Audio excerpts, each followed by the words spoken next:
l'Association pour la lutte contre le génocide, Génocide de Chirimoso, sort une déclaration de soutien, de sympathie à l'endroit du peuple rwandais, du gouvernement du Rwanda et de l'association Ibuka qui commémore le 32e anniversaire du génocide perpétré contre les Tutsis du Rwanda pendant 100 jours à partir du 7 avril 1994.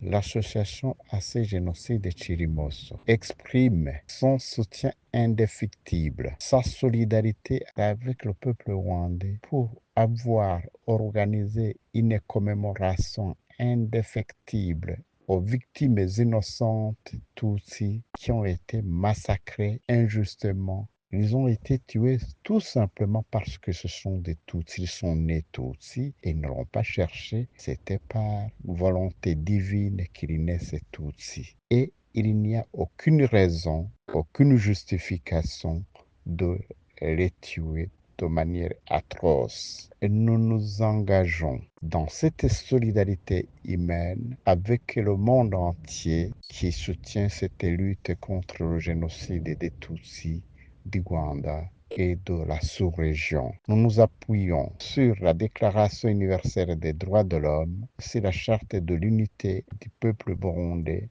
et sur la Charte africaine des droits de l'homme, sur la Convention contre le racisme, sur la Convention pour la prévention et la répression des crimes de génocide, crimes de guerre et crimes contre l'humanité. Nous nous appuyons aussi de la Convention contre le négationnisme. Et nous sommes très confiants à ce peuple, à cette ethnie, aux rescapés qui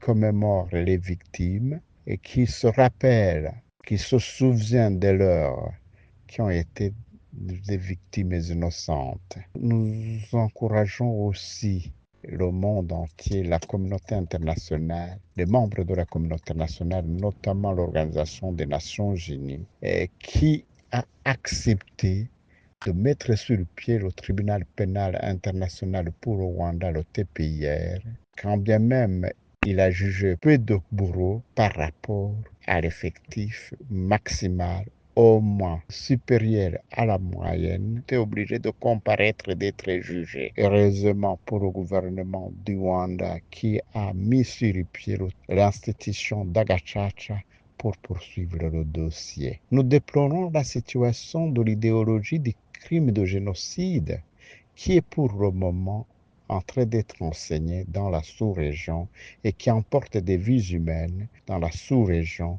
par exemple à l'est du Congo. Nous nous demandons si l'Organisation des Nations Unies, la communauté internationale, ne voit pas cette scène macabre, cette barbarie humaine qu'il faudra à tout prix arrêter sans condition. Nous nous appuyons aussi sur les accords de Lusaka qui combattent les forces négatives. Les accords de Lusaka et s'étaient engagés pour le combat contre les forces négatives. Et ces forces négatives doivent être mises hors jeu. Nous plaidons pour le plus jamais ça au Rwanda et comme ailleurs, même chez nous.